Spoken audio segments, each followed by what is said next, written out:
Proklamasi. Kami, bangsa Indonesia, dengan ini menyatakan kemerdekaan Indonesia. Hal-hal yang mengenai pemindahan kekuasaan dan lain-lain diselenggarakan dengan cara saksama dan dalam tempo yang sesingkat-singkatnya. Jakarta, 17 Agustus 1945, atas nama bangsa Indonesia, Soekarno, Hatta. Proklamasi Indonesia yang telah diproklamirkan oleh Bung Karno adalah momen bersejarah kemerdekaan negara kita yang terjadi dan selalu kita peringati setiap tanggal 17 Agustus. Tetapi apakah kita tahu hal apa yang dialami oleh bapak bangsa kita sebelum hingga menyusun naskah proklamasi tersebut? Sebelum lanjut, tolong jangan lupa like, subscribe, dan tekan tanda loncengnya ya kakak dan abang semua, serta share kepada rekan-rekan yang lain apabila video ini bermanfaat. Terima kasih. Tanggal 15 Agustus 1945, kira-kira pukul 22, di Jalan Pegangsaan Timur nomor 56 Jakarta, tempat kediaman Bung Karno, berlangsung perdebatan serius antara sekelompok pemuda dengan Bung Karno mengenai proklamasi kemerdekaan.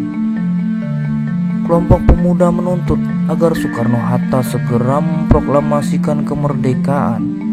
Namun, Bung Karno menjawab bahwa tidak akan bisa memutuskannya sendiri. Ia harus berunding dengan para tokoh lainnya. Para tokoh yang hadir pada waktu itu antara lain Muhammad Hatta, Soebarjo, Iwakusuma Sumantri, Joyo Pranoto, dan Sudiro.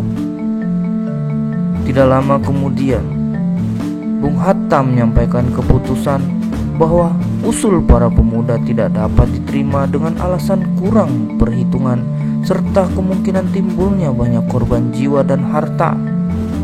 Mendengar penjelasan Bung Hatta, para pemuda nampak tidak puas. Mereka mengambil kesimpulan yang menyimpang, menculik Bung Karno dan Bung Hatta dengan maksud menyingkirkan kedua tokoh itu dari pengaruh Jepang.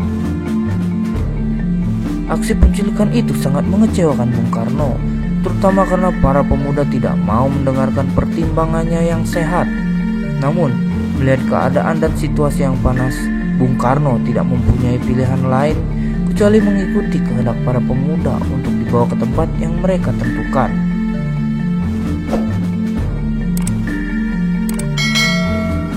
Rengas Dengklok, kota kecil dekat Karawang, dipilih oleh para pemuda untuk mengamankan Soekarno-Hatta. Dengan perhitungan militernya, Rengas Dengklok letaknya terpencil sekitar 15 km dari Kudung Gede, Karawang. Dengan demikian, deteksi dengan mudah dilakukan terhadap setiap gerakan tentara Jepang yang mendekati Rengas Dengklok, baik yang datang dari arah Jakarta maupun dari arah Bandung atau Jawa Tengah. Sehari penuh, Soekarno dan Hatta berada di Rengas Dengklok. Maksud para pemuda untuk menekan mereka supaya segera melaksanakan proklamasi kemerdekaan, terlepas dari segala kaitannya dengan Jepang, ternyata tidak membuahkan hasil. Agaknya keduanya memiliki wibawa yang cukup besar. Para pemuda yang membawanya ke Rengas Dengklok segan untuk melakukan penekanan dan hanya dapat mendesak terhadap keduanya. Sementara itu, di Jakarta, antara Mr. Ahmad Soebarjo dari golongan tua dengan Wikana dari golongan muda membicarakan kemerdekaan yang harus dilaksanakan di Jakarta. Laksamana Tadashi Maeda bersedia untuk menjamin keselamatan mereka selama berada di rumahnya. Berdasarkan kesepakatan itu, Yusuf Kunto dari pihak pemuda hari itu juga mengantar Ahmad Soebarjo bersama sekretaris pribadinya Sudiro ke Rengas Dengklok untuk menjemput Soekarno-Hatta. Penyusunan naskah proklamasi.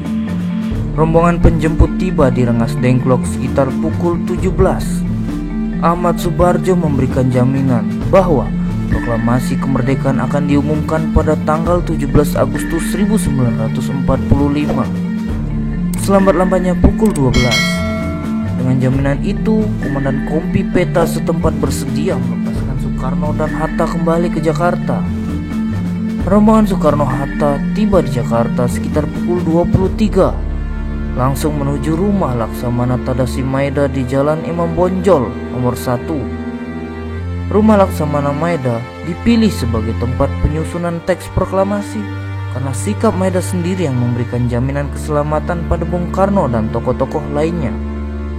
Malam itu, dari rumah Laksamana Maeda, Soekarno dan Hatta ditemani Laksamana Maeda menemui Sumo Bocu yang menjabat sebagai Kepala Pemerintahan Umum, Mayor Jenderal Nishimura, untuk menjajaki sikapnya mengenai pelaksanaan proklamasi kemerdekaan.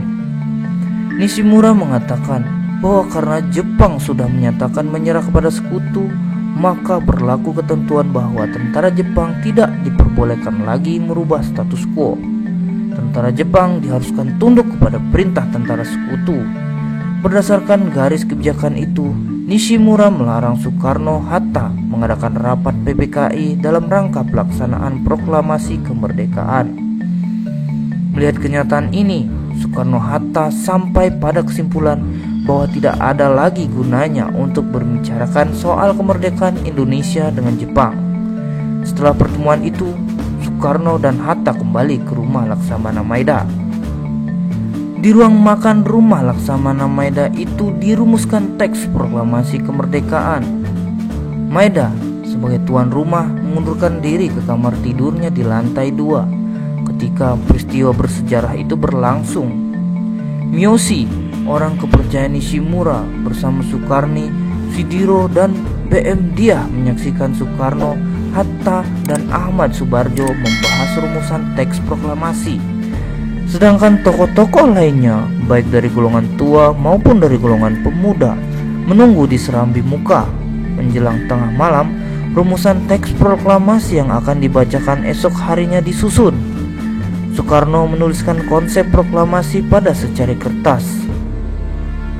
Hatta dan Ahmad Subarjo menyumbangkan pikirannya secara lisan. Kalimat pertama dari teks proklamasi merupakan saran Ahmad Subarjo yang diambil dari rumusan Dokuritsu Junbi Cho Sakai. Sedangkan kalimat terakhir merupakan sumbangan pikiran Muhammad Hatta. Hatta menganggap kalimat pertama hanyalah merupakan pernyataan dari kemauan bangsa Indonesia untuk menentukan nasibnya sendiri. Menurutnya, pendapatnya perlu ditambahkan pernyataan mengenai pengalihan kekuasaan. Maka dihasilkanlah rumusan terakhir dari teks proklamasi itu. Setelah kelompoknya menyendiri di ruang makan itu selesai merumuskan teks proklamasi, kemudian mereka menuju serambi muka untuk menemui hadirin yang berkumpul di ruangan tersebut. Saat itu dini hari menjelang subuh, jam menunjukkan pukul 4. Soekarno mulai membuka konsep pertemuan itu dengan membacakan rumusan teks proklamasi yang masih merupakan konsep. Kepada mereka yang hadir, Soekarno menyarankan agar bersama-sama menandatangani naskah proklamasi selaku wakil-wakil bangsa Indonesia.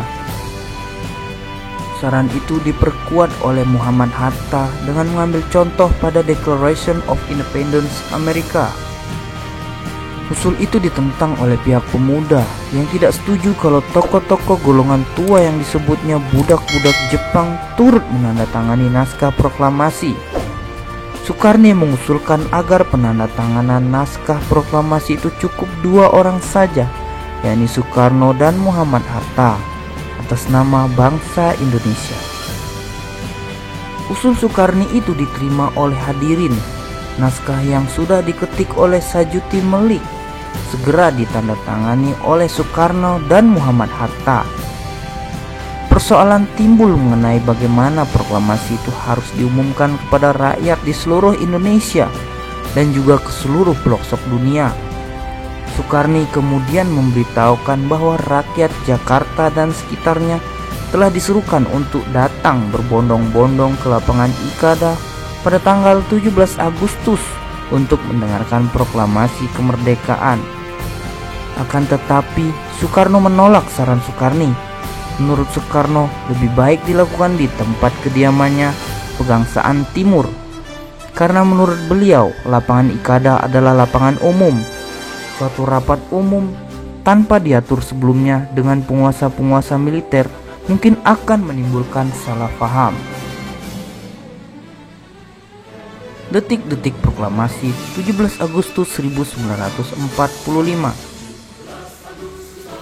Menjelang pelaksanaan proklamasi kemerdekaan, suasana di Jalan Pegangsaan Timur 56 cukup sibuk.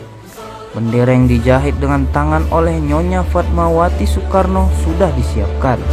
Sementara itu, rakyat yang telah mengetahui akan dilaksanakan proklamasi kemerdekaan pun telah berkumpul. Rumah Soekarno telah dipadati oleh sejumlah massa pemuda dan rakyat yang berbaris teratur. Upacara itu berlangsung sederhana saja tanpa protokol.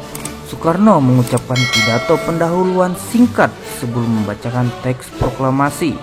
Setelah upacara pembacaan proklamasi kemerdekaan, rakyat masih belum mau beranjak. Tak lama setelah Bung Hatta pulang, datang 3 orang pembesar Jepang. Utusan Jepang yang diutus oleh Gunsaikan Kakka datang untuk melarang Soekarno mengucapkan proklamasi yang telah terucap. Utusan Jepang itu pun keheranan. Mata para pemuda yang hadir saat itu melotot dan tangan mereka sudah diletakkan di atas golok masing-masing. Melihat kondisi seperti itu, orang-orang Jepang itu pun segera pamit. Peristiwa besar bersejarah yang telah mengubah jalan sejarah bangsa Indonesia itu berlangsung hanya 1 jam dengan penuh kehikmatan.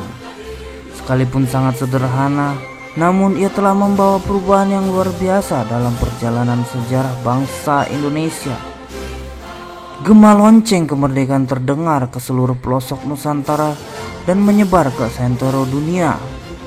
Para pemuda, mahasiswa, serta pegawai-pegawai bangsa Indonesia pada jawatan-jawatan perhubungan yang penting giat bekerja menyiarkan isi proklamasi itu ke seluruh pelosok negeri.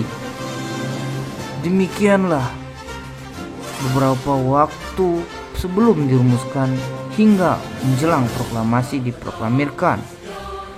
Apabila ada pendapat lain dari rekan, juga hal yang salah dalam saya menyampaikan, mohon berikan komentar di bawah agar sama-sama kita menjadi tahu apa yang belum kita ketahui.